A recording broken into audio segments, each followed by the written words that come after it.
little popsicle bar, he was saying, you know, like watching your carbs and stuff like that, because they're really unnecessary. So I stay away from them as much as I can. You know, he saw me putting shit in. The title is Americans. Americans, modern day Rome reincarnated.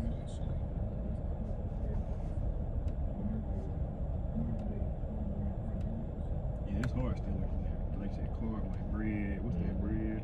Bread, potatoes, French fries, all that.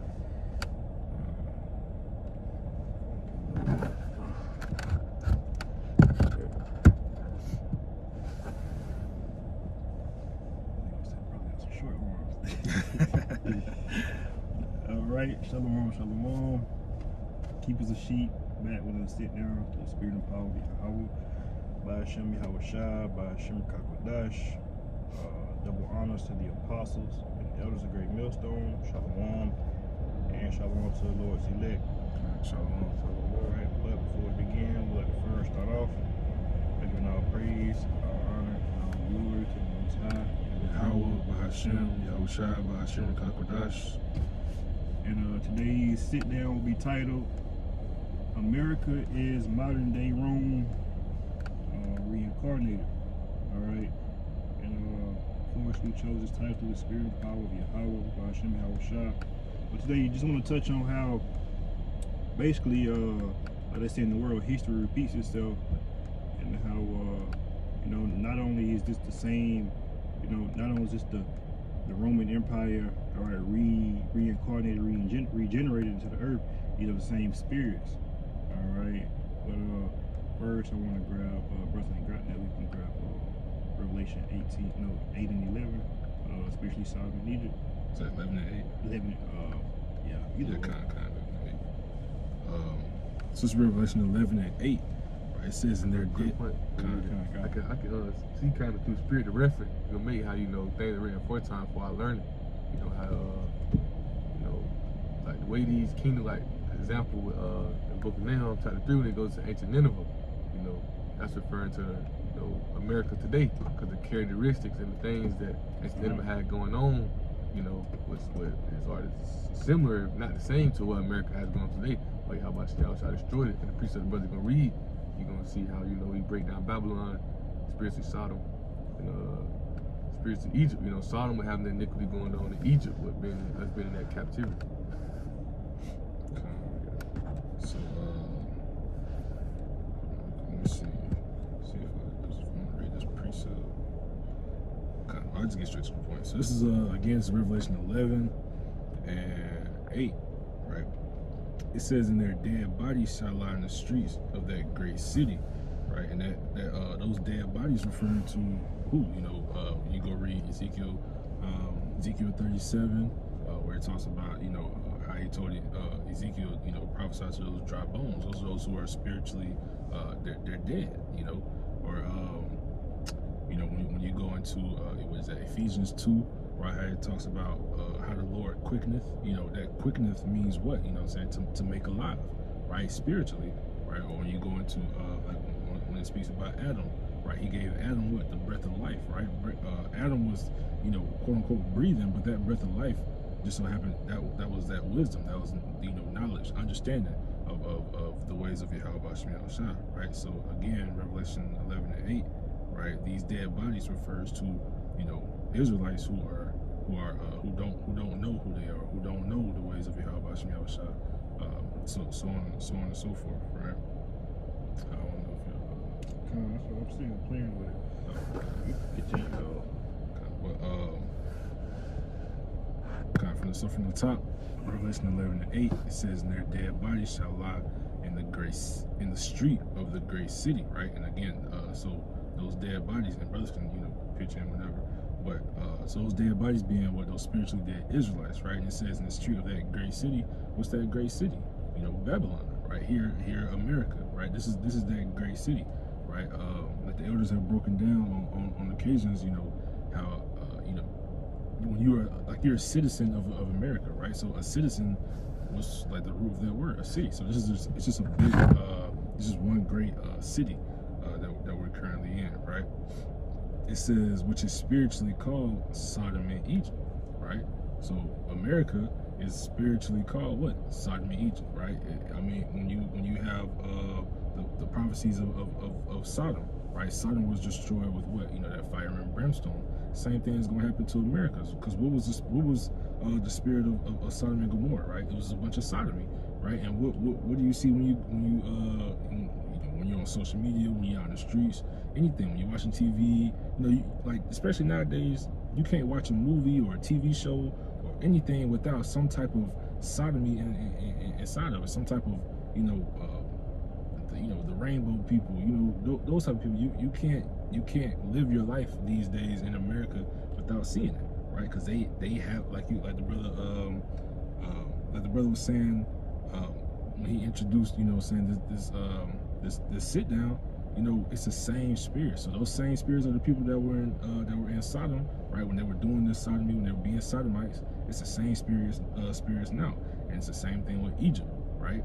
Egypt, meaning what? That house of bondage, right? When you go into the book of right? That's exactly what America is, that house of bondage, right? They had they brought us, they made us slaves, So this is spiritually Egypt, the same way that Pharaoh did then. I'm saying? It's those same spirits coming back again, right? And you can grab that right quick before I break down the last part. This is Exodus 20, after verse 1. It says, and Yahweh spake. It says, and Yahweh spake all these words, saying, I am the Lord Yahweh thy power, which I brought thee out of the house, which I brought thee out of the land of Egypt, out of the house of bondage. Right? So but it's saying, these are, ain't nothing new under the sun. That's why Yahweh Shah, he referring to, we're spiritually Sodom, as the brothers broke down, with all that iniquity and, the almost how they had going on down there, right? And then the same thing we're here with Egypt, man. We're still in captivity. We know we're amongst captivity amongst the modern day Egyptians as well, right? It's that same wicked spirit that's flowing, man. It's right here in America today, that great city. Though we're in captivity, of course you don't see it truly physically no more, because you feel like you can go out here and work these jobs. You feel like it's benefit things and such, but that's because you don't understand where we truly come from. The world was made for our sakes, and you don't understand why we here. So you won't 2/3 don't get it. Not to cut you off, it felt the same way. Being in each captivity, like you said, our people was comfortable with it. What's the account when they said, the account with Egypt, with Moses, when they said, hell, basically you could left us in Egypt, all right? That was comfortable, yeah, it was comfortable then. But that's how. Even with that, how they left. They had those wicked men who wanted to, go back into Egypt, right? Also, how they didn't even keep the patience. Moses went to the mount to get the mount was the chariot to get the laws and commandments for Yahweh Shah. He come back, they done made a golden calf, golden whatever they made. Aaron done made the thing because they never had patience. They never really had the faith or patience to trust, but going back to the point of it, right? Out of the house of bondage, just understanding that we was in captivity in Egypt, and we're in captivity here today in America. So now I start from the top of the verse, right? So this is Revelation 11:8. Right, it says, in their dead bodies, being spiritually dead Israelites, it says, shall lie in the street of the great city, which is Babylon, America, right? It says, which is spiritually called Sodom and Egypt, right? The house of bondage and a bunch of sodomy, right? It said in the last part of the verse, it says, where also our Lord was crucified, right? So this right here, this goes into what? When you go into the 1400s, right? The Renaissance period, right? Or when you read the book of Maccabees in the 3rd chapter, that's the spirit, really, because I just did a lesson on this. That's what I just looked at. But when you go into the first Maccabees, the 3rd chapter, right, it says what? They sought to paint the likenesses of their images, right, speaking to the heathen, right? Or Job 9:4, he covers the faces of judges thereof, right? This right here, over here is where the Lord was crucified. They tainted the name of Yahweh Shah. They call him another name. They make fun of the name Yahweh Shah, right? Because like IUIC, they don't believe that we have any of the Hebrew anymore. They say we don't know it, right? So they disregard, the true names that were given to us by the Spirit, right? So this is what this is speaking to, right? This is where you know what I'm saying, our Lord was crucified, right? I got that count real fast. Count read that. This Numbers 14. I started verse 1. You know, and you also read about it in Acts 7 as well, right? Where it says, and all the congregation lifted up their voice and cried, the people wept that night. And all the children of Israel murmured against Moses and against Aaron, the whole congregation said unto them, you know, would the Most High that we had died in the land of Egypt, or would the Most High we had died in the wilderness, in this wilderness? And wherefore hath the Lord Yahweh has brought us to this land to fall by the sword, that our wives and our children shall be prey? Were it not better for us to return into Egypt? And they said to one another, let us make a captain, let us return to Egypt. Right? And as you can see, well, they never had that faith. They never had that trust in Yahweh. They always feel it comfortable to, you know, give in to the ways of the other heathen. They always find it comfortable to, you know, take the easy way out, you know. And if you just understand that, you know, that's a lesson for another day as well. Just going into how, you know, we're built to suffer, you know, because the ones who doing the suffering and do that pain and hardship, they're the ones who Yahweh dealing with. You're not dealing with those ones who want to take the easy way out, who want to run to the way of the heathen, because also you understand the heathen are set out to destroy you anyway. You know, that's why I said they words are smooth as butter, but in their mouth, you know, is war, or like a two-edged sword, you know, because they want to speak to you good, where you can trust them, where you can put their trust into them, you know. Next thing you know, as soon as you turn around, boom. And even when we go into the ancient Roman Empire, you're gonna see they was doing that to each other. You know, they was backstabbing, killing each other. So what make you think they care about you in any type of way? But you got that was really in that Revelation 11:8, right? But you know, when you go into the fact that America is truly, you know, Rome reincarnated, right? All you really have to do, because, you know, just outside of, well, not outside of the scriptures, because it's all in the spirit of the scriptures, but when you just look at, you know, the way that America is ran, right? Just look at the buildings. When you go to Washington D.C., look at the way that, you know, that the architecture is when it comes to America, right? It's that same spirit, right? So, you know, when you have, you know, I think a brother, I forgot which one of y'all sent it to the chat. I think it was you. But when you see pictures like the stadiums, things like that, you know, it's the same. It's the same thing. You know, when you got, you know, like the Roman Coliseum, right? That's, you know, that's where these stadiums come from now, right? It was all a tradition in Rome, right? When you look at like state capitol buildings, you know, you got the big pillars, you know, things like that. You said, just like that's the Lord Yahweh, my power commanded me.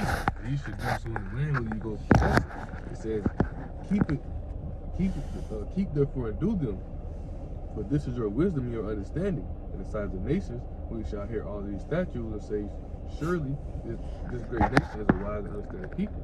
It says, for what nation is there so great who hath Yahweh so nigh unto them, as the Lord our power is in all things that we call upon him for? And what nation is there so great that hath the statutes and judgment so righteous as all this law which I set before you this day? Right? So we have the laws and commandments, the things that are pleasing to Yahweh made known unto us. You know, we have the laws and commandments, right? You know, but when we broke those commandments, we went against Yahweh. There had to be a punishment for it. You know, it's a chapter. You know, it's a precept that goes into how, you know, how we, you know, we made his name look bad amongst the nation, because we're supposed to be that nation who walk uprightly, you know, amongst these nations, because we got laws and commandments to separate us. Where holy means separate. How we're separated by giving the laws and commandments, you know. So, you know, we broke those laws and commandments and went against them. So there had to be a punishment behind it. Yahweh had to send us into this captivity. And hopefully that we will understand. But Jake never still got it. So now, you know, a lot of them gonna be destroyed. They're gonna be destroyed for lack of knowledge, you know. But those 2/3 who do understand it and get it, it's like those 1/3 who do understand it and get it, they're gonna be saved and delivered, man. They're gonna overcome this beast. You know, those are the same ones who return it back. You know, Yahweh said, you know, what more can I do to my vineyard? He gave us the laws and commandments. He gave us the things that are pleasing to him. But Jake never wanted to walk in those ways. Jake wanted once again walk in the easy ways amongst the heathen. Do what you want to do. Like the brother quoted, if I'm mistaken, first Maccabees. You know, they want to choose the way of the heathen, right? You know, because why that was easier for them. Jake ain't never considered his latter end, you know. And it also shows you that they ain't really fear the power of Yahweh. So they have more fear in the ones they seen day to day than they fear Yahweh Shah. And just to add on real quick, it just show you how anything outside of, like you said, anything outside of the truth, anything outside of our heritage is slavery, is captivity. That's why the nations, they have no choice but to be our captives, because they're not of Israel. So anything outside of that is because again, like you said, we're a holy people. We're righteous, right? We're the God, we're the Most High Jews, right? So anything outside of that, it has no choice but to play the second, second best. And that's how you even know, like, even that showing, we the Most High chosen people, and the people knowing this, people knowing this, so, but they looking at us now, Ezekiel 36, where it says you have become the infamy, the laughing stock. Like, people are laughing at us because, what they say, when we fail, it's not the perfection of beauty, they mocking us and laughing at us because they knowing that we got, the Most High on our side, but it got to a point to where, Esau, they had their rulership, and they got us down so bad that they feeling like, oh yeah, but the Most High on our side, we're the righteous people, we're doing the righteous work, which they don't understand that they doing left side. And so, but because why? We making the Most High look bad, It's like when if you have a athletes, like whatever you got, whether you gambling, whatever, prize pick, whatever, and you put your trust in, oh yeah, he finna go ahead and score 30 points. He go out there and score 1 point.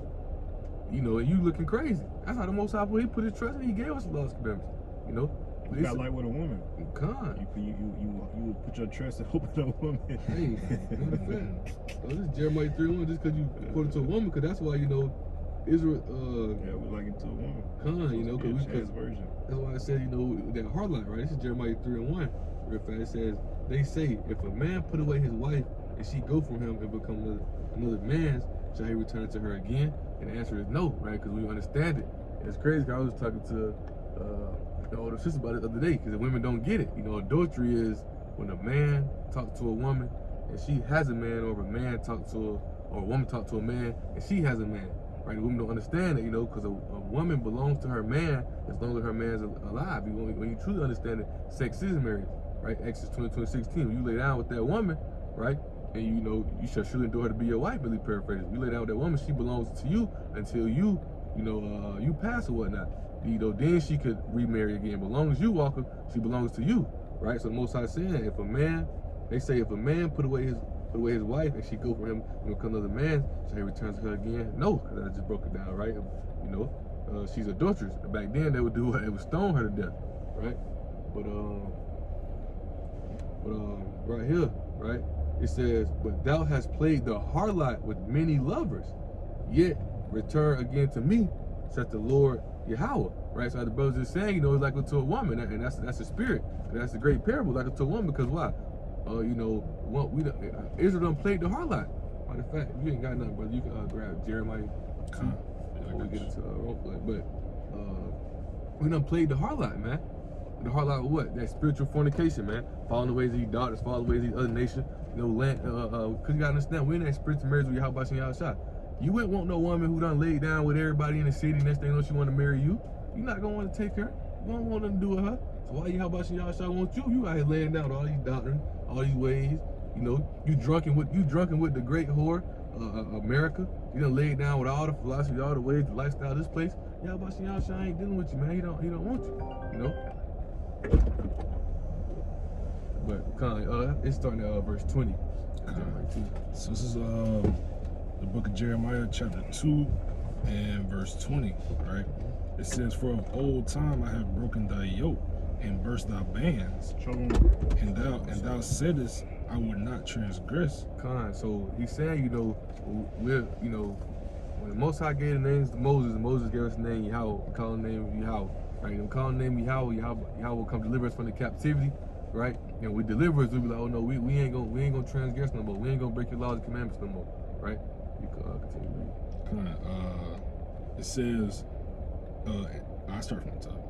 Verse 20 says, for of old time I have broken thy yoke and burst thy bands, and thou saidest, I would not transgress. when upon every high hill and under every green tree thou wanderest playing the harlot. There it is again, playing that harlot. Like the brother referred to, like it was like to a woman, man. Been playing the harlot. Israel been moving around like a great whore, man. You know, you've been laying down with everybody, playing the harlot. Following this daughter, following this nation. You going to captivity of the Greeks, you doing what the Greeks do. You going to captivity of Babylon, you doing what they do. You going to captivity of the Syrians, you doing what they do. You going to captivity of the Romans, you still in the day, guess what you doing? Exactly what they want you to do, right? You playing that harlot, man. Yeah. You know, I'll cut you off. When you think about it, many of these nations and kingdoms, they align to women. All right, such as Babylon the Great. And you playing that hard with them, man. You know, you laying down with you disrespecting that spiritual marriage with y'all about shit outside. You know. But get back to the title at hand, though. You know, going into how America never rise from empire. America is Rome, modern day Rome, reincarnated, right? So I want to go into Second Esdras and read a few chapter 11. You know, like I mentioned earlier, read a few precepts. This is going into showing you the structure of how Rome was ran. You know, and how America does that today. You know, America mimics that way today. You know, so this is Second Esdras 11. I started verse 1. He said, then saw I a dream, and behold, there came up from the sea an eagle, which had 12 feathered wings and 3 heads, right? So those 12 feathered wings, right? You know, it goes into the 12 emperors, right? And that, it's like the eagle is the ancient Roman Empire. The eagle is the ancient Roman Empire, right? And the archangel Uriel is showing Esdras this vision. You know, Uriel meaning light of the Most High. So he's giving him this knowledge, fire of the Most High, right? So he's showing Esdras this, right? So that it says from the sea an eagle, and everybody, if you understand that, sea's talking about the people, because the Roman Empire ruled the known world at the time. At that time, America wasn't really part of that known world at the time. It was like Asia Minor, Africa, stuff like that, parts of Africa, stuff like that, right? It says which had 12 feathered wings, which are the 12 Caesars, right, or the 12 emperors. And at that time, you had starting with Julius Caesar, you had Augustus Caesar. Then you had Tiberius Caesar, then you had Caligula, you had Claudius Caesar, and you had Nero. That was the first 6, right? And when you see through the spirit, trumpet that reincarnation, Nero, right? That was the first 6. Then you had the year of the 4 emperors, starting with Galba, Otho, Metellus, and Vespasian. And when you really see it, it's going to show you how much they was mauling and killing each other as well, right? And then it goes into Titus and Domitian, which is Vespasian started the Flavian dynasty, which when they came and took down Jerusalem, right? Really started under Nero, right? It started under Nero, but it ended with Flavian dynasty, right? Verse 2, or it's like in the 3 heads, right? So the 3 heads is Julius Caesar, Pompey, and Crassus, right? He says, and I saw, and behold, she spread her wings all over the earth, and all the winds of the earth blew on her and were gathered together, right? So that's just going into the winds, like, because all of the kings they conquered the whole known world at the time. Rome had it all the time. And another point is showing you that Esau's blessing was fulfilled through America, because at that time they had the known world at the time, Asia Minor, things that said, but America, its policies are enforced everywhere. That's when this blessing from Esau really, fulfilled when this beast system comes into power, right? Lord willing, we're going to once again Revelation 13, right? It says, and I beheld out of her feathers that grew other contrary feathers, and they became little feathers and small. Those contrary feathers is meaning like those rulers who didn't rule for long, right? Before you keep going, like you say in verse 2, right? I talk about those winds. So again, that's all the nations under the influence of Rome, like you stated, right? Because Rome's influence back in those days really covered damn near the whole East. You know what I'm saying? At that point in time. So I just pulled up just a map, just to let you see like a visual as to how much influence that Rome had on the area. Like it's covering almost that entire continent, right? So, but that was just I just want to show. I'm glad you brought it out, because it's showing, right? So as I mentioned, how you see on that map how they covered, but you're gonna see how America, when this beast system, when this beast gave its power to America, when that wound was healed, right? NATO, EU, America, right? America went and did what? He put to him all nations. That's when their policy went enforced across the whole world, right? You got it. This is the book of Habakkuk, chapter 2 and verse 5. Yeah, also because he transgressed by wine, he is a proud man. And that wine, you gonna break it down? But so that wine is going into the policies, you know, the philosophies, the ways of America, right? How they enforce it everywhere. God said, neither keepeth at home, who enlargeth his desire as hell, and is as death, and cannot be satisfied, but gather unto him all nations, and heapeth unto him all people. So like I mentioned, how that blessing Esau got, the facts of the earth that swore, it fulfills really through this place right here, America, right? Because as we're gonna go into throughout the sit down, how we're gonna show you how America is that reincarnation of Rome, right? Because Rome come back, you know, they fall, but then they come back, right? So we'll get back to this, you know, we'll let it say that when we get into it, right? So this says, verse 4 says, but her heads were at rest. The head in the midst was greater than the other, being arrested with the residue. So that head in the midst is talking about Julius Caesar, you know, just because he was a general, you know, he had the fame, the popularity, you know, things that such, right? So at that time, Rome had a monarch system, right? But it goes into the first triumvirate, right? And really the point where I wanted to read, that's really kind of point I want to touch on that, but I want to go into the first triumvirate, right? Which is all right, so this says the first triumvirate, right? With those three heads, Julius Caesar in the middle, then you got Pompey and Crassus, right? So it says the first triumvirate, 60 to 53 BCE, was an informal, secret political alliance between Roman titans Julius Caesar, Pompey the Great, and Marcus Licinius Crassus. Formed to bypass Senate opposition, it allowed the trio to dominate Roman politics, push through favorable legislation such as land for veterans, and secure key military commands. The alliance ultimately fractured, leading to civil war due to the death of Crassus, competing ambitions between Caesar and Pompey. But the point was, Rome had a monarch system, right? That's why when you go into, matter of fact, I grabbed it, Daniel 7, verse 7, right? When you go into Daniel 7, with his name in the beast, right? And Daniel 7:7, when it talks about it, says, and after this, I saw the night vision and the fourth beast, which is the Roman Empire, right?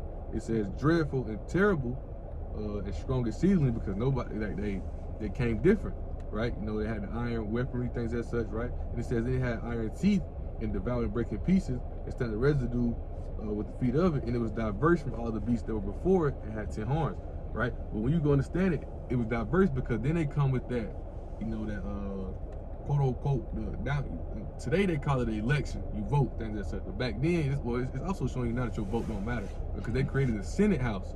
So instead of it being a monarch to where if I'm the king and I have a son, he'd rule the next, and his son ruled, right? You know, so they wanted to change that. They wanted to take that monarch system and come with what? The voting, the quote unquote voting system, to where people would vote, or you know, they would pick one man to rule every year, you know. I got a quick precept. I'm just going off you. Just about to say. First Maccabees. You going to it. I was go. Hold on, you got it. So this is the book of First Maccabees, chapter 8, and verse 15 say, moreover, how they had made for themselves a Senate house. So this is going off what the brother just mentioned, right? He said, when 320 men sat in council daily, consulting the way for the people to the end they might be well ordered. Right, so this is going off the brother just a quick precept. I had to read that, so they to the that fourth beast, right? Roman Empire. So they created that Senate house to where basically how America, go vote so you can vote the president. No, well, the president is not elected, he's selected. They already know who they're gonna pick. They already know what's going on. But at the same time, they get that from who? The Roman Empire, because the Roman Empire created that structure to stop them. You know, like, because you have men who have sons, but these sons could be an asshole when he comes to rulership, right? This guy could be a good king, but his son could be a whole asshole, you know? Things that said, right? So he would rule as soon as he passed, or whatever happened to him, his son would come to rulership, you know? But, so they created that, like we mentioned, the Senate House, where they would vote. You have men who would, these men would sit. I always just watched the video, how he would say you would have these people go meet in secret. They would have these higher people go meet in secret. The video we just watched, right? And then they would go basically talk about these things. Oh yeah, this is gonna be the next prayer. This is gonna be the next thing. This is what the next thing we do, right? But that started with the Roman Empire, how they created that way, right? I don't know if the brother got something. Was you just gonna go through Second Esdras? Second Esdras is 11. Mm-hmm. I mean, we could. I just wanted to so that scratch that first triumvirate, but if the brother wants, we can, sure. But I want to also grab this going into. I was just using it to show, like the structures before we went to Revelation 13, how they showing how it's a beast. But Lord, we want to be going in a second. I mean, if y'all want to, we can. But I really just want to get to verse 5. Okay, I'll read it for you. I was at verse 4. I started 4 again. I read down. It said, "But her heads were at rest. The head in the midst was greater than the other, yet it rested with the residue. Moreover, I beheld, and lo, the eagle flew with her feathers and reigned upon the earth over them that dwelt therein." Kind of reading that one too. It says, and I saw that all things under heaven were subject unto her, and no man spoke against her, no, not one creature upon the earth. So again, like, because if we haven't read Revelation 13 yet, so it's gonna be the same thing. But ultimately, again, this is ways that you know that America is just a reincarnation of Rome, because this is that first beast system, and this was that first system that, you know, you go against the Roman Empire, man, you was done for.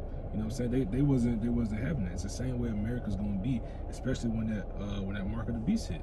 You know, if you try to come against the ways of America with that mark of the beast, you're gonna be exiled, man. You're not gonna be able to take part in this society, right?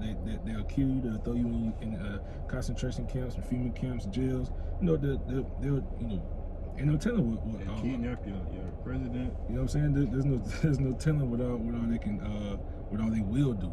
You know what I'm saying? So that's just the point I wanted to make. That just another way to show as reincarnated is that this is the original first beast system. So they're just trying to redo it, right? They got that same spirit, the same spirit that was on those emperors in Rome. It's the same spirit now. They're just redoing it. They're repeating history. We'll come back to that too. Come back to around about verse 32, close to the end, we'll go to verse 13. But another point with Herod, was not Herod when the Roman ruled as well? Herod was if I'm not mistaken, he was the king of Babylon. If I'm not mistaken. It might have been, because at the end of the day, what I was pointing about the reign, this is the Edomites. Edomites, they in rulership, right? They, it says Herod the Great was a Roman. Right, but I want to make, because these are just showing you. I'm going to show you who in rulership, right? Who was Herod's father? Antipater the Idumean, right? Idumean is what? The Greek way to say Edom. So it's just showing you that what the Edomites say Edom. Yeah, because he was born in Edom. You know, so these are the Edomites who are in rulership, right? These are Edomites who are in rulership, right? So we can go to verse 13 before we come back to second 11. He was the king of Judea. Yeah, I was wrong. Right, so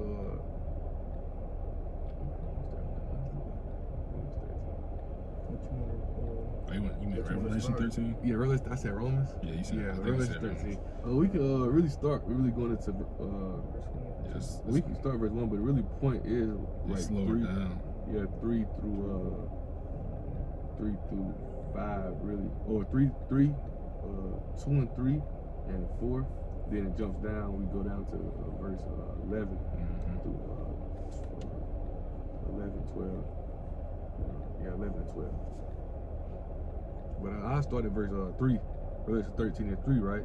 It says, so we mentioned before, you got the 4 beasts. You got the first beast was the Syrian Babylonian Empire, which the Syrians were in rulership, but the Babylonians came and took them over. Well, you understand that Nebuchadnezzar was a Syrian, but he came and took over. Babylonians, you know, he was the greatest king of the Babylonians, right? And the second beast, you got the Medo-Persian Empire, right? With the Medes being first, but the Persians came, they was more fierce, you know, and that was a strong empire as well. So you got the Greeks, and the Greeks is the establishment of the Edomite Empire, the first Edomite civilization, right? How you want to put it? They ruled the known world under, at that time, you know, under Alexander the Great, right? Then you had the Romans, the fourth beast. The Romans come in, right? Which the Roman Empire is still in rule today, and America is that revised Roman Empire, which we're going to show you, right? So, but when you understand it, Revelation 20 kind of comes into play as well in this, because when you understand it, the Roman Empire fell, right, for those 1,000 years. The Edomites, they was had that seal over them for those 1,000 years. They had failed, right? So when they failed, Jake came into rulership, you know. Before there was a pagan empire, you know, until Constantine, you know, he came, was pushed in Christianity and whatnot, and it became the Holy Roman Empire. But they was under Jake for 1,000 years, right? They was under Jake for a time until those seals were lifted off of them, and they came back into rulership through what? The Renaissance. That was that Byzantine Empire. It lasted from around 400 AD to about the 1400s AD, which is like you said when the Renaissance started. The Renaissance started like 1450 something somewhere. So it really started around the 1300s, but it really like became big around that 1500s. Like and it was really big around the 17. It's 1,000 years. So this is just real fast. It says it's the Renaissance, right? 350 to 1600 was a fervent period, right, of European rebirth in cultural, art, science, and political politics. So like bridging the Middle Ages and modern modernity. Originating in Florence, Italy, right, which is in Rome, right. It was defined by revival of classic Greek and Roman philosophy, humanism, and artistic innovation, right? So we understand really the revival of the Roman Empire, which we know America comes out of Europe, that bottomless pit, right? It's telling you how these people come back into rulership, but really the Renaissance is the revival of the Roman Empire. You see, it says rebirth, right? It was a favorite period of European rebirth, right? So it's the rebirth of the rise of the Roman Empire, right? So we'll go back to Revelation 13:3, right? It says, and I saw one of his heads as it were wounded, right? And his deadly wound was healed, and all the world went after the beast. Like you were saying, man, that's that Renaissance, that's that rebirth, that's that daily wound being healed. Because like the brother saying, when you got the Dark Ages, which was those 1,000 years, that was their quote unquote daily wound, right? But when they came back into power, they started painting over the images, right? Things of that nature, changing the culture, changing history, right? That's them healing that daily wound, right? What's that word you said? Iconoclasm, right? Icon meaning image, clasm meaning faces, right? They literally changed the faces, right? Let me read this little AI overview real quick to back you up. It says the Renaissance from 1350 to 1600 was a fervent period of European rebirth in culture, art, science, and politics, bridging the Middle Ages and modernity. I'm gonna read this too, some history as well. You have something? I got a quick question. Cause this is a history as well, cause like just going into how why that rebirth came into effect, because we understand it, right? This some notes I got, it's from ARE, but this some notes I got, right? So this is going into how the Moors, right, which were Israelites, just practiced Islam, right? So they was ruling in Spain and Portugal, right? So it says yes, those African Moors, which are Israelites, right? It says ruled in Spain, Portugal in the period known as Al-Andalus from 711 to 1492. They conquered the Iberian Peninsula, emancipating its culture, architect, and science, and leaving a lasting legacy in both modern Spain and Portugal. The term Moor was used to describe various Muslim populations of North African and other descent who lived on the peninsula, right? But once again, those Moors are Israelites who practice Islam, right? But we understand that we were ruling during that time. Edomites was down; it was under us. We had the rulership during that time. When you look up those marble floors, when you see over there those We call it the Dark Ages. The statues, things as such, those were actually Israelite men. They had swords on them, they had kingdom things. That's we was in rulership during that time. It was actually Jake who was ruling. Esau was down; it was under us. So Esau had to, they was protesting, coming up against. Right, it's pictures. It's a picture in the book, and it's so crazy. They had the book. The book. I don't know, brother, watched the lesson. That's in a group chat a while ago. It's called America was called Ashereth. And in this book, the book costs like $700, $800 because they really don't want you to buy the book. Because the book really it shows you pictures of, Jake, there's statues of Jake out there in Spain and Portugal. You see the floors that Jake made. You see how Jake got the sword on him. He got his garment on. Then you see pictures of Edomites basically like coming out the woods, because they come out them caves, coming out from being down. They rebelling up against, like they got pitchforks and like things. So how they had a little pitchfork of fire. And they standing around like Jake, like one quote unquote like castle whatnot, and Jake is like a king and the princess looking out of it. You see the Edomites basically like protesting against it, because when they came out deceiving all the people. Because at first everybody knew who they were. Oh, they wicked, things that said. They came out, the Most High allowed them to deceive the whole world, and they got to a point where everybody just accepted. Two things, quick. Just another definition for that iconoclasm, right? It says the rejection or destruction of religious images as heretical. So again, it was very, very intentional of what they did. But a precept of what you were saying is Isaiah 25:7, right? It says, and he will destroy in this mountain the face of the covering cast over all people, and the veil that is spread over all nations. So that's what Yahweh Shemel Shah has to do, right? He has to what? He has to like it says, he has to destroy, you know what I'm saying, the face of this mountain. The mountain being who? Esau, Edom, their government, right? That's what mountains are, you know, governments or kingdoms, right? So that's what he has to destroy the face of this mountain, because otherwise, you know, they would stay in the power, right? Everything would still be hidden, which we know cannot happen. Yeah, you got it. Just to back up the brother, the definition. You agree the definition one more time? Iconoclasm. It says the rejection or destruction of religious images as heretical. This is Isaiah 5, and I started at 19. It says that say, let him make speed and hasten his work, that we may see it, and let the counsel of the Holy One of Israel draw nigh and come, that we may know it. Verse 20 is the point. It says, woe unto them that call evil good, and good evil, that put darkness for light, and light for darkness, that put bitter for sweet, and sweet for bitter. And basically what happened in that period. They, again, like brothers, you know, going into, you know, whitewashing everything, put, you know, because, you know, setting Jacob as the dark one, the evil one, and putting themselves as the light, right? Quick precept, back y'all up, Job 9:24. The earth is given into the hands of the wicked. He covered the faces of the judges thereof. Where was he supposed to point out? Y'all point out how they whitewashed everything, how they cut off the noses of the statues and things in that sense.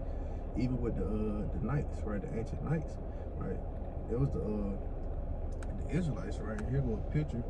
Right? I went to a college, you know, and our mascot was a knight, and we had knights in the like museum in the hallway, and the knights used to wear garments, right? Because like they was Israelites, you know. But Esau, Edom, you know, they whitewashed everything, and have you thinking that they what the knights of, you know, Rome and things of that, so they just stole that from us. Same thing like the first samurais, like those are all Israelites, you know what I'm saying? The Israelites the first to do everything, really, because we're what, the salt of the earth, you know. They're you know, quite frankly, I mean, we make everything better, you know. But another quick point as well too. I always this in the lesson, it's a video, but I actually was looking at it as well just now. I was trying to find the article I had found a while ago, but it also goes to, you know, not saying Christopher Columbus was a Jew, but you know, when he left Spain, Portugal at that time, you know, that's the time when they had the Esau, they basically overcame the Moors once against the Israelite, and they basically, the ones who was left, they making them turn into the Jews who was left, it was forcing them to turn to like Catholic, turn to Christianity, whatnot, you know, how they put it, you know, and that's around the time where he left, the time where he, you know, he left out of Spain, of course he had to get up, he wanted to get up out of there, you know, because they was forcing all the Jews to convert over. You read verse 3? Oh no, I read verse 3. I just had read verse 2. I'll read verse. It's like I had read verse 3, so like, and I ain't read verse 4 yet. But I'll read verse 3 again. Right? It says, and I saw one of his heads as it were wounded to death, which we just went into. You know, with the Romans, well, not just Romans, the Edomites being down. You know, which was that Roman Empire fell. You know, to economic reasons. If you read throughout 2nd Ezra 11, you'll see how those emperors was killing and you know, killing off each other, you know, because they wanted to be in power. So they was killing each other off, you know, slaughtering each other, poisoning each other, doing all type of things to each other. You know, with Caligula, he wanted to put his statue in the temple, and they ended up assassinating him. You know, with Julius Caesar, you know, when they killed him, you know, his last word was how you say it in Latin, "Et tu brute,"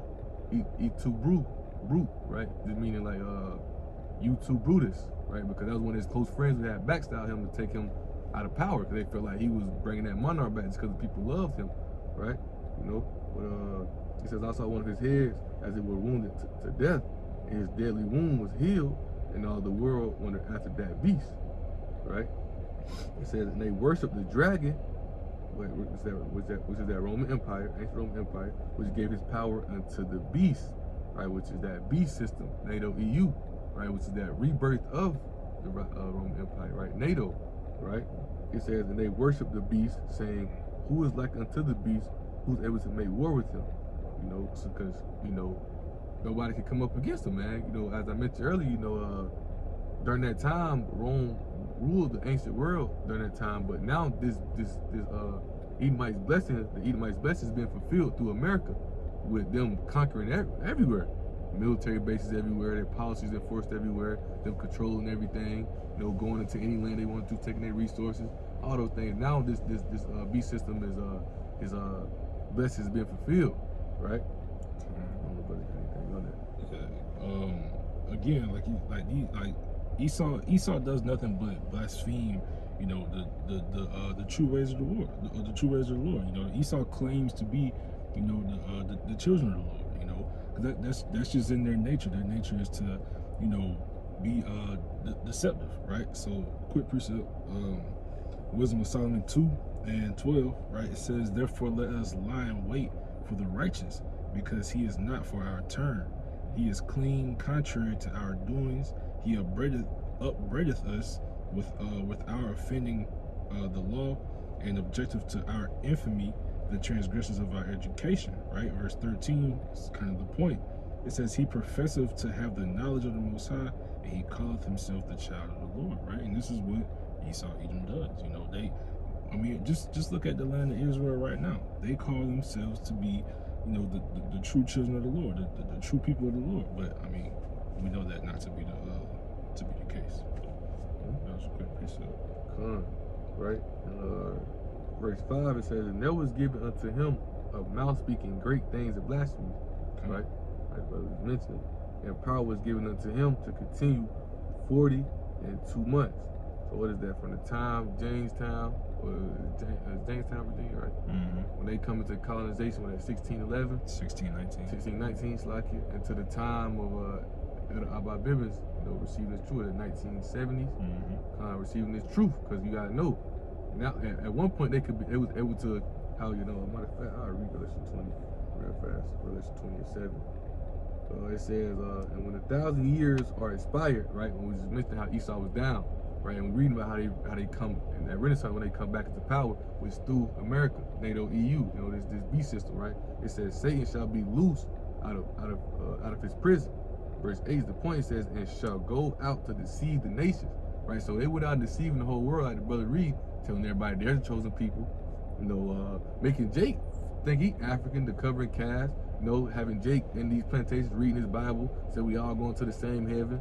The God is white, Jesus is white, his name is Jesus, all these type of things. You're going to deceiving and tricking everybody, right? You know, but now the truth is back into us, so now we're able to return back to who we are. We're able to see these devil devices. We're able to see his moves, his ways. We're able to see his darkness, because we have the light of Yahweh Shah to be able to see that, you know, he's speaking blasphemy, man. You know, he's speaking straight lies. He's speaking pure lies. You know, that's why in Second Thessalonians it says, you know, Yahweh Shah is coming after the working of Satan, working his miracles, man. You know, Satan, he deceiving everybody, tricking everybody except for those, except for the elect. So, the brother ain't got nothing on there. I'll jump down in verse 13, verse 11, right? And it says, Revelation 13:11, it says, and I beheld another beast coming up out of the earth, right? So, we'll read that. Brother, you want to expound on this? If I go to Daniel 7, this little beast coming up out of the earth. Well, yeah, I was gonna go straight to Daniel 7. Okay, you can go there. So I'll go ahead and read it. First, read it again. So this is Revelation 13:11, right? And it says, and I beheld another beast coming up out of the earth. So this is Daniel 7:7, right? It says, after this I saw in the night visions, and behold, a fourth beast, dreadful and terrible and strong exceedingly. And it had great iron teeth, and devoured and brake in pieces, and stamped the residue of the feet of it. It was diverse from all the beasts that were before it, and it had 10 horns, right? So again, this is talking about, you know, that Roman Empire, right? And those wars, referring to the Macedonian wars, right? I'll read this little excerpt or whatever. It says, the Greco-Roman world, also known as classical iniquity, refers to the interwoven civilizations of ancient Greece and Rome that flourished between the 8th century BC and the 5th century AD. Right? It says centered around the Mediterranean basin. This period saw the influence of Greek and Roman language, culture, government, and religion spread throughout Europe, North Africa, and West Asia. So this is just telling you the influence that it had, right? Because like it said in verse 7, it says dreadful and terrible and strong exceedingly, right? So they had influence in all of these regions, right? They conquered, you know, so on and so forth, right?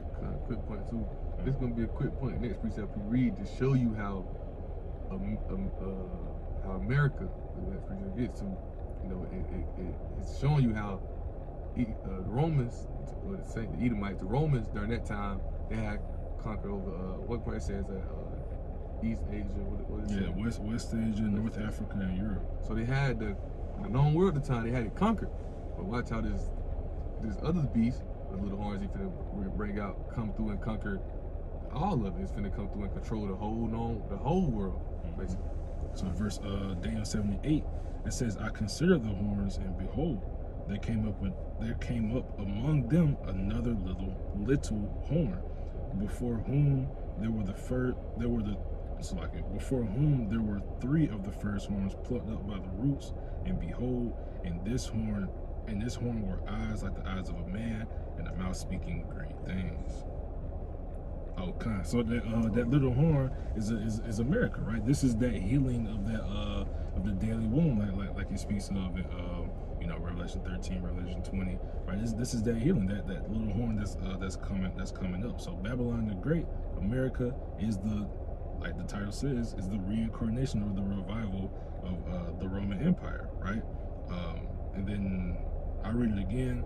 It says, Daniel 7 and 8, I considered the horns, and behold, there came up among them another little horn. Because America has that little horn, as you mentioned, America has that NATO EU, but and NATO is like 30 countries in it, but like America has the main say-so within this. Like whatever America says is what goes down. Like this little horn is in the rulership of all of them. It's you think you should go to it? It's really 17. Yeah. I was just gonna say, the horns also represent represent that power. We want to grab that real quick. Yeah, kind of how you bring it. This the 18 or? They said earlier 17, reigning over the king of the earth. So the Revelation 17, 18 saying, the woman which thou sawest is that great city which reigneth over the kings of the earth. So you get down. And obviously they're talking about America, right? And you know, obviously you see, you know, America is what, Roman 2.0. But as we can see now that America is falling, but even till now they still have to say so over these other nations as well, right? That's why a lot of these nations, you know, when America doing these things that they doing now, that's why they still hesitant into what they want to say back to America or whatever the case may be. Kind of why it says in Revelation 13, it said, you know, this dragon gave his power into the beast, because America's in that power seat of the Roman Empire. You know, this is where they established their new order at that Renaissance, not the Renaissance, the enterprise. This is where it established that, because when you also go to Revelation 17, it talks about how the 8th head comes from the 7th head, which comes out of that that bottomless pit, you know. So you read on, we're going to those first horns that were plucked up. Okay. So this is Daniel 7 8 from the top again. It says, I considered the horns, and behold, there came up among them another little horn, before whom there were 3 of the first horns plucked up by the roots, right? So those 3 horns plucked up by the roots. So what? You got the French, the Spanish, and the British, right? They were plucked up by the roots. How? Because that's literally where your modern day America came out of, right? It literally came out of the last one, which is the British, right? You had, you know, when they seceded from the British with the whole Revolutionary War, 13 colonies, all that, all the bullshit, right? Also as well, you know, these people had lands over here in the Americas as well, that America fought for them, you know, with the Mexican Revolutionary War. You had the French and American War, you had the Spanish and American War. So America came up and plucked them up, kicked them off, like basically got rid of them. You know, just how with Rome was during that time. Anybody who came up against Rome, they wanted your land, that's what they do. They come over there, take it over. You know, there's plenty of people who tried to fight back, tried to come against Rome, but they couldn't because Rome was that powerful, it was dreadful and terrible. Just how America is that 2.0 today. Do we not just see that recently with Trump going into let's see, Venezuela? He just went over there and just showed you how not even America, not even Trump, but look at the small hats. Still, which is those people. Cause that's a good point. Those who really rule, those are the ones who really rule. Those are the people who sit in that Senate house. How we read, who pick like, yeah, Trump, you gonna be the president back here. You gonna do this. You gonna do that. Those are the ones who really run the things behind the scenes. Those light bears. Okay, you got it, bro. Well, really, that's the first part. So you can go continue on in that verse 11. Yeah. So Revelation 13 and 11, right? And it says, and I beheld another beast coming up out of the earth, which is America, and he had two horns like a lamb. He spake as a dragon. And so those two horns referring to what? You know, you got your two parties. You got your Republicans and your Democrats, right? This is the way America is ran. Like, you know, going back to how they have a new way to run things instead of it being a monarch, right? And read that last part again. It says he had two horns like a lamb, and he spake as a dragon. So like a lamb, what do your politicians do? You know, when they have all these rallies, like when Trump going around these cities, and when Biden was going around the cities, and Kamala Harris and all these wicked people going to all these cities, they have these rallies. What are they doing? They're acting like a lamb. They're being quote unquote harmless, right? They're promising people things of that nature to get voted for, right? But it says what? Speak as a dragon, because that's what Esau Edom do. That's what people in power in America do, right? They have hidden agendas, right? So quick precept, Psalms 55 and 21. It says the words of his mouth were smoother than butter, but war was in his heart. His words were softer than oil, yet were they drawn swords, man. So this is the ways that the leaders of this nation are. You know, they come to you, like a lamb, like something harmless, right? But in reality, they have their hidden agendas. They have war in their hearts, right? Come to you, as I mentioned earlier, speak you up good, make you trust them. That's the thing, when you turn around, you trust, stab you right in the back. And you got to think, they do that to each other, I can think of that precept, I could precept real fast, Daniel 2, verse 40. God, that reads, and the fourth kingdom shall be strong as iron. Going into that fourth beast, which is that Roman Empire. For as much as iron breaketh in pieces and subdueth all things, and as iron that breaketh all these shall it break in pieces and bruise. Because they the one who came with like the iron weaponry things that set by that time too. Right. Verse 41 saying, whereas thou sawest the feet and toes, part of potter's clay and part of iron, the kingdom shall be divided. But there shall be in it of the strength of the iron, for as much as thou sawest the iron mixed with mere clay. Because they don't mix, right? And you see how these two Democratic parties today, they're against each other. So the iron and clay don't mix. Man, you got Edomites against each other. I think that's second Ezra 18 and 1, if I'm not mistaken. What was it? That precept they talk about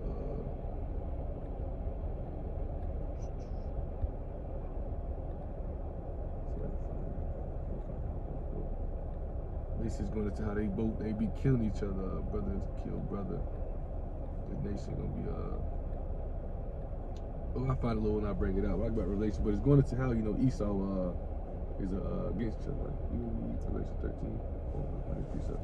Kind of read precept too. Okay, you can bring it out. We have verse 12 when we get back. You said Revelation 13 12. You can bring a precept. Kind of Matthew 12 and 25. It's saying Yahushua knew their thoughts and said unto them, every kingdom divided against itself is brought to desolation. And every city or house divided against itself shall not stand. And if Satan cast out Satan, he is divided against himself. That's how then his kingdom stand, right? So these are the brothers going to how the Republican and Democrats, right, be going against each other, right, having not seeing eye to eye. This kingdom will never stand, right? But and another good point too, going into that, and how in this NATO EU, like how they when they sit down and have these talks, whatever, they be at different agreement points. Like this, they might be agreement this way. This guy might be agreement this way. But ultimately, America, what America say, that's what we're gonna do anyway. It don't matter how he truly feel, what he truly say, or, things as such. So that goes into that iron and clay, how they don't mix, man. So this kingdom won't stand, man. And I also just seen something how like the Democrats is 2 votes away into overthrowing something. I can't really know how to find the article on it, but then again, I just seen this song. I said Trump just signed something to bring the government back or something like that. So I have to continue to do my research on it. But I got a revelation. Come on the fact, I found it. Revelation 6 and 4. Real fast. Read this, how they go against each other, right? It says, there went out another horse that was red from out Edomite, right? It says, the power was given to him that sat thereon to take peace from the earth. Because that's what they do. They did it during the ancient Roman Empire, and they doing it here today, man, right? It says, and that they should kill one another, and that was given unto him a great sword, right? So not only they be out here slaughtering the other nations and children of Israel, but they be killing each other as well, right? In 2 Ezra 11, it shows you vividly how they be killing each other off with no care, man. Revelation 13 and verse 12 saying, and he exercised all the power of the first beast before him, and caused the earth and them which dwell therein to worship the first beast, whose deadly wound was healed. Kind of same thing. That one, speaking of the one that was here speaking, earlier, talking about America being the reincarnation of Rome, right? Them coming back into power. And he exercised all the power before him, because once again, when you go up, it says that dragon, which is the Roman Empire, gave all his power into this beast. So now America do what? All the ways of America mimics the ways of Rome, right? Going from the voting, going from the even with the this real fast, the tax and the sentences, right? Luke 2 and 1 real fast says it came to pass in those days that there went out the decree from Caesar Augustus that all the world should be taxed. Those sentences, that's what America gets that from Rome as well. All these things with America, it gets from Rome, man. Which showing you that Rome is still in rulership. That's why when you in school, and it's crazy. I was thinking about this the other day. I remember in 6th grade we learned about this. That's why you in school, you learn about Roman history a lot. How they created the aqueduct, which is the modern day plumbing system. How they create these things. You learn about Roman history in school. You might not really pay attention to it as much because we're young when they teach it, around like 6th grade, 5th grade, 6th grade when they teaching it, right? But you learn about the Roman history because why? They want you to know that. Listen, they want to take our history out. They want to force their history in, how they quote unquote created this great kingdom. They want to enforce their true way. They know who they are, man. They know they're the Edomite. They know this to revive Roman Empire. They try to flip, with the Renaissance and the Dark Ages. They try to make it seem like, Rome was just, poor, and they used the Renaissance to kind of give them like a kickstart. No, nigga, them niggas, they was out of power. They had no power. They were locked away. Like it said in the scriptures. It wasn't just like, oh, somebody just had a bright idea that let's just start dancing and fucking drawing arts and shit. No, they fell out of power. They had to redo everything. That's what it means, rebirth. And even you got to think what they did to our people. Coming in the temple, taking all the riches, taking all the how they built the Roman Colosseum from the riches of what they took from the temple. That's how they built the Colosseum. Literally, they took the riches from our temple in Jerusalem, and they built the Colosseum off that. But riches got by the seas. It's going back to 2 Ezra 11, right? And not only are we showing you how America caught its policies and ways, but we can show you vividly a little bit of how those they're still having us under that same oppression as well, right? Because at that time, when it started with Nero, the people was rebellion and coming up against him. And Nero ruled for 14 years. They call it the first Roman Jewish war. They call it, started in 66 AD, right? Our people rebellion, and Nero sent Vespasian over to Jerusalem to basically shut down the rebellions and whatnot.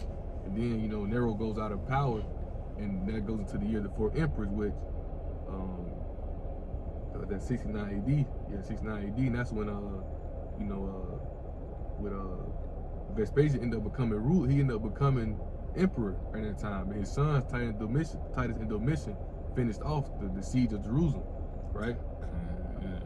Through the spirit, you know, Vespasian is, you know, the reincarnation of Julius Caesar. Because he was a key general under Nero. But you got it. I'm gonna read the piece I read fast. First, I'm gonna read this book from Babylon to Timbuktu.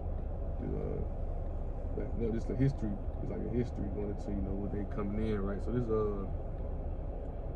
and before you said that precept that you brought out earlier with Revelation 6 and 4, that's a perfect example from the year of the 4 emperors. You know, that's what they was doing. They was killing each other. You know? That's the spirit. That's the spirit that Esau. You know. So this is from Babylon to Timbuktu, right? So I start right here. It says the army of Antiochus marched into Palestine to support Menelaus, the leader of post-Syrian party. As a result, many Jews were killed. Others escaped to the hills and to Egypt.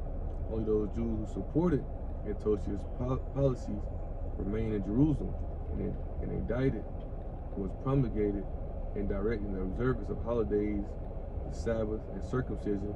A statue of Jupiter was erected in the holy temple above the altar. To the statue, the people brought sacrifices of pig meat, animal. The pig meat, the animal, which is abomination to the Jews because of the religious persecution. I'm actually going to how the people, they gave in to the ways of the nations and started, you know, just basically giving it to them because the oppression was heavy. Right, but it's the point right here. It says in the year 65 BC, the Roman armies under General Pompey captured Jerusalem. In 70 AD, General Vespasian and his son Titus put an end to the Jewish state with a great slaughter. During the period of military governance of Palestine, many outrages and atrocities were committed against the residue of the people. During the period from Pompey to Julius, right, it's estimated that over 1 million Jews fled into Africa, right, fleeing from Roman persecution and slavery. The slave markets were full of black Jewish slaves, right, and that's when we move back to 2 11. Not only do America mimics their ways, their policies, and their how they run their system, but also how they treat us as a people. Like nothing new under the sun. These people, like even Nero, look what's going on now. When you go into the history, you see how the people was rebellion, coming up against Nero, coming up against the order of the emperor, things that such. What are people doing now under Trump, who look just like Nero? Or through the spirit, you receive it, the reincarnation of Nero. What are they doing? Rebellion, coming up against the government, coming up against them, man. Right? And just a quick point, just to prove, you know, everything through the scriptures, right? Because what you just brought out mentioned Antiochus, right? And it was saying how, you know, how it got bad for, you know what I'm saying, the Israelites at the time, right? So it's all in First Maccabees 1, right? And 10, right? It says, and there came out of them a wicked root, Antiochus, surnamed Epiphanes, son of Antiochus the king, who had been in hostage at Rome, and he reigned in the 137th year of the kingdom of the Greeks, right? And verse 11, in those days went there out of Israel wicked men who persuaded many, saying, let us go and make a covenant with the heathen that are round about us, for since we departed from them, we have had much sorrow, man. So this is that history. So even going back to the Romans, right? So this is after the year of the 4, or it's in the year of the 4 emperors. Vespasian coming to rule, as we mentioned earlier, right? We broke it down to 4 emperors: Julius, Augustus, Tiberius, Caligula, and then Claudia. Then you got Nero, Perseus. Then you got the year of the 4 emperors: Galba, Otho, Vitellius, Vespasian, and Titus. Domitian. With Vespasian starts the Flavian dynasty as a brother mentioned, reincarnation of Julius Caesar, right? So this is when Vespasian is in rule, right? It says, but this head, right? But this head, because he's that, you know, it's talking about how them 3 heads come back, you know, but it's just mentioning those 2 heads, which are 2 heads on the side, which is Titus Domitian, but the head in the middle, right, is giving you a sense that how Vespasian is a reincarnation of Julius Caesar, right? But it says, but this head put the whole earth in fear. and bear rule in it. Talking about Vespasian. What verse you? 2 Ezra 11 verse 32. Okay. It says, but this head put the whole earth in fear and bear rule in it over all those that dwelt upon the earth with much oppression, and it had the governance of the world more than all the winds that had been. So he came in, he was starving Jake, cut off the water supply. He came in, he was doing Jake bad. He knew that he was on Jake, he was on Jake Harsh. It's that Flavian dynasty. This is what going into when Jerusalem actually went down, because they was trying to get into Jerusalem for years, but it was heavily guarded.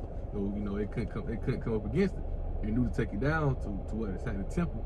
To do that, he was making Jake weak, starving them. You had Jake going out eating each other. But these are things that Yahweh Shai told him what would happen, right? This is what today was going on. The spirit, the mouth of the Lord now is his prophet. The spirit coming to the prophet, the teacher, to tell you what these, not necessarily these same things, but these same things are coming again. Jacob's trouble, right? Jacob's trouble is coming again. They come with that harsh, fierce punishment. And in that time, you're gonna have people eat children, just how in before when the Romans came against us, right? Luke 23. Blessed are those who don't give suck in those days, because people eating babies, eating children, doing whatever they can to survive. What you think gonna happen again? Because Yahweh told them this gonna be a time like never before. Jacob's trouble finna be a time like never before. Even how harsh they did us then in the ancient Roman Empire, might as well they finna do us Rome 2.0. Now they more geeked up. Now they got their technologies are more better. They all type of things. The Most High, they blessing is fulfilled, and the Most High gonna allow them to do these things. So imagine how much worse it's finna be now, in this Rome 2.0, right? You gonna read that in that Luke 23? You can. Okay. And then you probably got it already, but that Revelation 12, start at 13. Whichever one of y'all can get it. We ain't have but a short time. Nah. It's one the flood, the Rome with the flood, they come like a flood. Nah, it's talking about. So when the dragon saw that, he was cast into the earth. Yeah, kind of. But I'm gonna read this right quick, because like you was saying, this was at 70 AD, that great oppression, right? So, but this is Yahweh Shai speaking of it, right? So this is Luke 23 and 28. It says, but Yahweh Shai turning unto them said, daughters of Jerusalem, weep not for me, weep for yourselves and for your children. Because they put him on the cross with the people like weeping for Yahweh Shai, things that said, but Yahweh Shai telling them like, nah, don't weep for me. Like, y'all better weep for yourselves, because what they finna do to y'all is finna be outrageous, man. Y'all finna be going through it. Mm-hmm.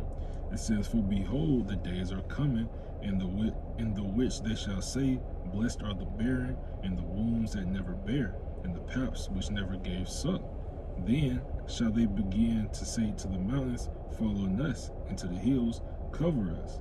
For if they do these things in the green tree, what shall be done in the dry, right? So it's going to be, again, like he was referring to earlier, that terrible time that it's going to be. There's going to be no safe place, no safe haven, no help. It's going to be a terrible time, man. But if one of y'all got that revelation. Can I say something about this? Verse 31. One of my favorite precepts here says, they do these things in the green tree. If you panicking while shit ain't even just riled up yet, what you gonna do in the dry? What you gonna do when it really get bad? What you gonna do? You got Jake out here worrying and giving up now. What are you gonna do when Jacob trouble truly hit? When the chip mandated, when Esau not being more lenient no more. Esau either killing you, either getting down and lay down. What you gonna do then? I want to grab this quick account real quick, the brothers don't mind. Just because y'all was mentioning Nero being there, Trump is the Nero regenerated back to the earth. But this is a AI overview. It says Nero crucified Peter because he blamed Christians, including Peter, for the great fire of Rome in 64 AD, using them as scapegoats for his own unpopularity, leading to a brutal persecution where Peter was martyred by crucifixion in Nero's circus. Report, and when you think about it, I don't know if y'all remember, but Trump was saying how public executions coming back, lynchings, hangings, guillotine, and all that. Then another quick point also let me think of how Trump just said the civil rights movement made white people have much oppression. Maybe think of that when we just reading as well. And I think it might say it, but I think he started the fire himself. Yeah. And of course, he blamed the Israelites, right? Israelites don't never want to take accountability, man. Right, like right now with the immigrants thing. We know Biden let all these people in, But of course, you know, they point the finger, acting like, you know, we came in here willfully, but hell, y'all opened the door, right? And you brought the Northern Kingdom, well, no, Southern Kingdom over here on the ships or whatever. So, but you had something over here? Yeah. Just can you read that Revelation? Kind of this book of Revelation chapter 12 verse 13. And when the dragon saw that he was cast into the earth, he persecuted the woman which brought forth the man child. Man. So again, this is all getting to that oppression when you got that Persecution. Yeah, kind of. It's getting to all that, right? So that woman, right?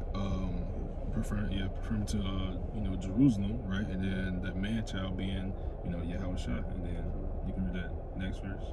Verse 14 saying, to the woman were given 2 wings of a great eagle, that she might fly to the wilderness into her place, where she is nourished for a time and half a time for the face of the serpent.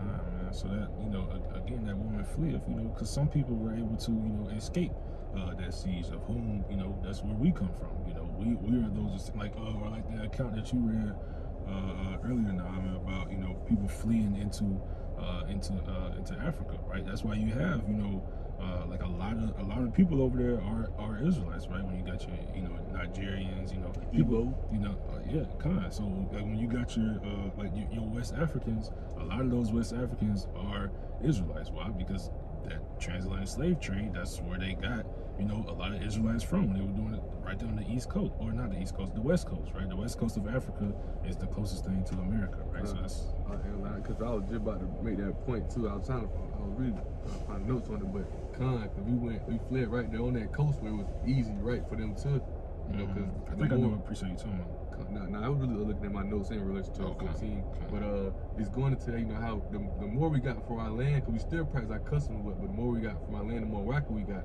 you know, and it ended up us being, you know, running from them, and we end up being brought into captivity again, you know, because we lost our customs, lost our ways, and we eventually lost it all for real. But it was easier for them to be on that coast, was right easier right down the West Coast for them to bring us, you know, right over here to the Americas and to captivity. A quick point as well. I was gonna say you read down to verse 15, because when you go to Luke 21, it tells you how Rome gonna come through Jerusalem like a flood. I think it's Luke 20 and 21, Luke 20 and 20. So this is Revelation 12:15. It says, and the serpent cast out of his mouth water as a flood after the woman, that he might cause her to be carried away by the flood. And I read this real fast. That flood, this is those Roman armies coming. We're talking about people. This Luke 21, and this Luke 21 verse 20. It says that when you shall see Jerusalem, see how was y'all telling them, because he told them what's gonna happen. Right, just out of count. Also in Matthew 24, you know, he's telling them in the temple. He's like, look, they're looking at him. They like, look at this temple. Look at all the things in it. He's telling them like, what, you know, you see this temple, see all the things in it. So not one thing going to turn, man. Everything gonna be, you know, everything is gonna be turned upside down and destroyed. You know, but it's Luke 21 and 20 says that when you shall see Jerusalem compassed with armies, you know that desolation thereof is not. Then let them which are in Judea flee to the mountains. Let them which are in the midst of it depart out. Let not them that are in the countries enter therein too. Right, but that's just a point where you how you know that flood is the Roman armies coming in Jerusalem and, you know, bringing that pain out on our people. But brothers ain't got nothing. I go to back to 2nd Ezra 11. Back at verse. Yours at 33. Yeah. So verse 33 says, and after this I beheld, and lo, the head that was in the midst suddenly appeared no more, like as the wings. So the head that was in the midst, talking about Vespasian, and he went out. You know, he because everybody had their time to rule, and he not rulership, so Titus came in rulership. Right? It said there remained the 2 heads, which is Titus Domitian, which also in like sort ruled upon the earth over those that dwelt therein. This was the finishing of them coming to see Jerusalem, you know, with Titus coming in, those things as such, and taking over, siege, the great diaspora, things as such. It says, not beheld, and lo, the head upon the right side devoured it. It was upon the left, because also Revelation 6 and 4, how they say, basically it says, account how he died. It's many accounts how they say he died, and also with Vespasian. Yeah, I know they say Vespasian died from like intense diarrhea. Yeah, it's crazy. But nah, they say basically Domitian poisoned his brother Titus, basically become a rulership. How Revelation 6 and 4, other accounts show that again, right? But so boom, this is the point I wanted to get to. So all that we saying, showing you, is right here gonna show you how the Roman Empire is still today, because when Yahushua come, right, the Edomites going to be the end, you know. Obadiah chapter 1 and 21, you know, the Edomites are going to be the end of this place, right? Which the Edomites still in rulership today, right? So this is 2nd Ezra 11:36, and it says, somebody can hold 2nd Ezra chapter 12. Yeah, you got it. But this 2nd Ezra 11 verse 36 says, then I heard a voice which said unto me, look before thee, and consider thou the thing that thou sawest. And I beheld, and lo, as it were a roaring lion chased out of the wood. That roaring lion is talking about Yahushua. It says, and I saw that he sounded a man's voice unto the eagle, and said, remember that eagle is the Roman Empire, right? He said, hear thou, I will talk with thee, and the highest shall say unto thee, art not thou it that remainest of the 4 beasts, whom I made to reign in my world, that the end of their times might come through them? Even before we grab that, 2nd Ezra's, what is that? Jacob, Esau, in the world. Even before we read that, but this is showing you how what, you know. So Yahushua telling them, you know, you that 4 beasts who are allowed to reign, you know, that the end gonna come through them. And we read, 2nd Ezra 6 and 9, it reads, for Esau is the end of the world, and Jacob is the beginning of the fall. you know, the man be ignorant, let him be ignorant. But if you had, if you got common sense, you can see how this is that revised empire, because the Roman Empire is still in rulership today. Because Yahushua telling them, y'all the ones gonna be in rulership when I come back destroy you Edomites. When I come back destroy this place, bring that judgment upon you, y'all the ones who gonna be in rulership. Y'all the last beast that's gonna be ruling. And that 4th beast is still in rulership today. You know, but they're ruling right now is America. America is that Roman Empire. They don't EU. Right, you know, we can go to that 2nd Ezra 12. And you can go in on it if you want to. I'll let you. But this is 2nd Ezra 12 and 31. Right, it says, and the lion whom thou sawest rising up out of the wood, and roaring and speaking to the eagle, and rebuking her for her unrighteousness with all the words which thou hast heard, this is the anointed, which the highest hath kept for them, and for their wickedness unto the end. He shall approve them, and shall upbraid them with their cruelty. Right. So and again, this is talking about Yahushua, man. The destruction is going to happen to this place. This place is going to be, you know, nuked, destroyed, bombed, burnt up, whatever you want to call it. You know, it has to happen, right? But verse 33, it says, for he shall set them before him alive in judgment, and shall rebuke them and correct them, right? So, you know. And another point, that's how you know that 3 days and a half, you know, be raised up. That spirit coming upon us, you know, and we're able to prophesy the downfall, you know, like the elders were saying, you know, speaking into existence, man. Speaking to the existence, the downfall of this place.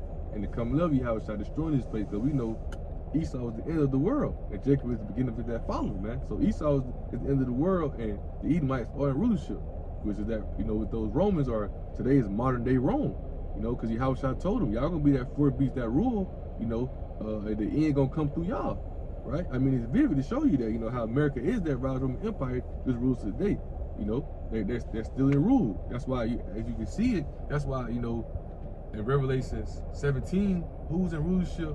When John was, when Apostle John was writing that down, the ancient Roman Empire, but it says, and the beast that was not yet, the beast that was and not yet to come, because it wasn't time for America to come into power yet. You know, how about see how he got it all in order. He knew he had an order set up to how it was exactly how it was gonna go. He knew Rome was gonna fall. He knew Rome was gonna come back up through America, and that's when that blessing was fully fulfilled for them. The facts of the earth, the sword, right? That's when it was fully fulfilled for them to, you know, to have all of it. This is their birth, right? This is their kingdom, right? This is their blessing. They should be happy here. They shouldn't be going through no pain. So this is what they was given, but their end gonna come through them. These Romans, the modern day Romans, man, you know, which America mimics all those things about it. You know, you can really finish off at verse 4. I mean, it's like at 34. That's it. Once you finish up, I got like 2 closing reads. What you was talking about in 2nd Ezra. 12? Yeah, 2nd Ezra 12, verse 34. So this is again the book of 2nd Ezra, chapter 12, verse 34. It says, for the rest of thy people shall he deliver with mercy, those that have been pressed upon my borders, and he shall make them joyful unto the coming of the day of judgment. whereof I have spoken unto thee from the beginning. And so, how about Yahshua? He gonna come deliver his elect, man. You know, he gonna come who the foundation of the world, who was already, selected for the foundation of the world, right? But Esau, Edom, the Romans is gonna be in rulership when Yahshua come. You Edomites, and the end gonna come through y'all, and that's why y'all mock Rome in every type of way. Y'all mimic Rome in every type of way, man, because this is that revised Roman Empire, and this empire is gonna be brought down, and the kingdom of Yahweh Shah is gonna be brought up. Again, this is Obadiah 1:21.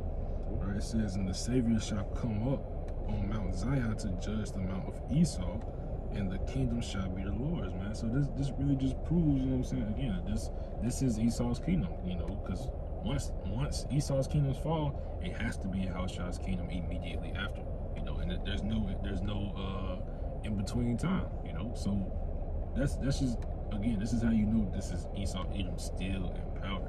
Some people try to say Esau done away with. The scriptures say completely otherwise, What they say? Then you go to the account of Job 9:24. The earth is in the hands of the wicked, right? Malachi 1:4. Who is the wicked? And you look at today, right now, who run the earth? It's vivid, man. You see it. It's right in front of your face. But Esau done dumbed down these 2/3 and all these people. Got them drunken. When you drunk, you stagger. You don't see straight. You blur. You don't think right. So they all drunk out there fornication. So they don't see it. But that's why Yahweh Shah told you that what? Be sober and be vigilant. Be sober and be vigilant. Vigilant means looking, watching, left, right, being on point. Man. That watchtower for I know word. I have a quote, right? You was done with that city, Angela? Yeah, that was. You wasn't got nothing. I guess you can get your. Somebody grab Ecclesiastes 1:9 and Ecclesiastes 3:15.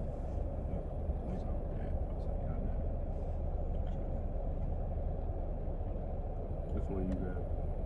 Should I just get the 1:9? So it's the book of Ecclesiastes chapter 1 and verse 9. It says, "The thing that have been, it is that which shall be, and that which is done is that which shall be done, and there is no new thing under the sun." Okay, Man. So everything that has happened, it's specifically talking to, Rome, and the Holy Roman Empire, so on and so forth. It's all over again. There's nothing new under the sun. Like the scriptures say, there's no end of all the people. So the same people that was back then are the same people now. It's those same spirits that are put in certain places. So these are ways that we know that the same spirit that was on the Romans to try to conquer everything, to have these quote unquote new technologies, to have these to build these stadiums, to the way that they rule, so on and so forth, right? To just to be who they are. It's the same spirit as the politicians and so on and so forth here in America. And it's everything that has happened. It's the same thing that's gonna be done, man. Before I read this, I'll reiterate for this is the title of the article. It says Trump says DEI civil rights policies hurt white people. And I want to read this because Trump trying his best to get rid of the past, man. He already done took black history and all those things out of school and night, so he's trying his best to get rid of this. And they try their best to hide who they are as a people, but hey, they already exposed and they're gonna continue being exposed. So this Ecclesiastes 3:15 says, "That which has been is now." Even when you see that in the time we in now, where we in Jacob's trouble, we done had Jacob's trouble before, but not like we finna see. We just wrote about, or we read about Jerusalem being taken down 66 AD, 70 AD. Them starving our people, killing our people. It's gonna be way worse in the time to come. But these are the same people in rulership back then. Ain't no anything under the sun. So brother read, it says that which is to be hath already been, and Yahweh requires that which is past. So the things of the past, man. Yahweh shall require all of it. Ain't nothing you can put behind them, ain't nothing you can hide, ain't nothing you can try to get rid of. Yahweh shall require all things because ain't nothing under the sun. You Edomites ain't doing nothing you ain't been doing. You've been wicked and you still wicked. Yeah, you got technologies and different things and stuff. Now you done got a little smarter in your way, but guess what? Yahweh shall bless you to be able to do that. you know, because you fulfilling what he said for you to do. But ultimately, you know, he allowed you to build this kingdom up and become fierce and become very powerful. So when he bring you down, the whole world gonna know. That's why he allowed you to conquer the whole world, because the whole world gonna see you go down, and the whole world gonna know that one and only Yahweh and his son Yahweh Shah are the true rulers, man. Along with, you know, King David and the elect in the kingdom of Yahweh. That's also a good point, and we'll close out on this. But because being that ultimately only the Most High can save us from Esau. He, you know, roughly paraphrasing, who shall deliver me? What was me? What was me? Because it's like, you know, ain't no other nation gonna save us, and not even that they couldn't, because Esau has that much power. So it's gonna take Yahweh Shah. What's the archangel? What's the Michael? Yeah. It's gonna take all of that.